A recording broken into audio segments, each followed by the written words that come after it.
తెలంగాణ ప్రజలు ఆకలిస్తే సహిస్తారు కానీ అవమానాన్ని సహించరని సీఎం రేవంత్ రెడ్డి అన్నారు. ఎంసీహెచ్ఆర్డీలో గ్రూప్ 2, 3 ఆఫీసర్ల శిక్షణ ముగింపు కార్యక్రమంలో పాల్గొన్నారు.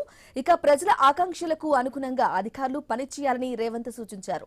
ఉద్యోగాలు అమ్ముకున్నామని కొంతమంది తప్పుడు ప్రచారం చేశారని ఆగ్రహం వ్యక్తం చేశారు. 10 ఏళ్లు పాలించిన ప్రభుత్వం ఒక్క గ్రూప్ 1 ఉద్యోగం కూడా ఇవ్వలేదని మండిపడ్డారు రేవంత్ రెడ్డి.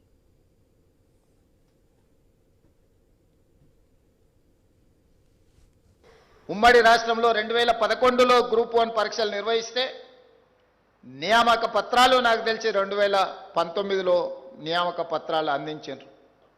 8 సంవత్సరాల సుదీర్ఘ కాలం పట్టింది నియామక పత్రాలు అందించడానికి.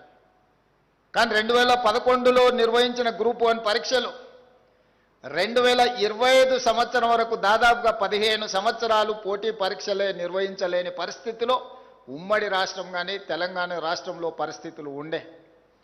ఆ నేపథ్యంలో మన ప్రభుత్వం మీరందరూ కోరుకొని మీరందరూ కష్టపడి తెచ్చుకున్న ఈ ప్రభుత్వం మీ ఆకాంక్షలకు అనుకూలంగా గ్రూప్ 1 పరీక్షలను నిర్వహించి తెలంగాణ పబ్లిక్ సర్వీస్ కమిషన్ ప్రక్షాళన చేసి గ్రూప్ 1 అధికారులుగా మీ నియామక ప్రశ్నాపత్రాలను మీ నియామకాలకు సంబంధించిన నిర్ణయాలను చేసే దాంట్లో ఆర్ఎంపీ డాక్టర్లో లేకపోతే మీకంటే చిన్న హోదాలో ఉండే ప్రభుత్వ అధికారులను నియమించలేదు ఈ ప్రభుత్వం. ఐసీసీసీలో ఎడ్యుకేషనల్ డిపార్ట్మెంట్ పై సీఎం రేవంత్ రెడ్డి సమీక్ష నిర్వహించారు. పలువురు ఉన్నతాధికారులు, విద్యాశాఖ అధికారులు హాజరయ్యారు. కోర్ అర్బన్ రీజియన్లో ప్రభుత్వ స్కూళ్లలో మౌలిక సదుపాయాల కల్పనపై దృష్టి సారించాలని అధికారులను ఆదేశించారు. ఇక ఇంటిగ్రేటెడ్ స్కూల్స్ నిర్మాణంలో రాజీ పడొద్దని సూచించారు.